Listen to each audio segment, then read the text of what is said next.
ఆజ్ఞ లేనిదే ఏదైనా జరుగునా, నీ కంచె దాటగా శత్రువుకు సాధ్యమా?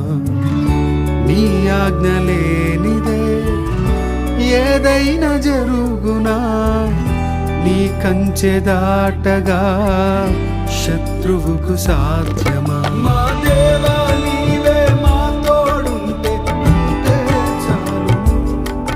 అపవాది తలచిన కీడులన్నీ మేలైపోవును.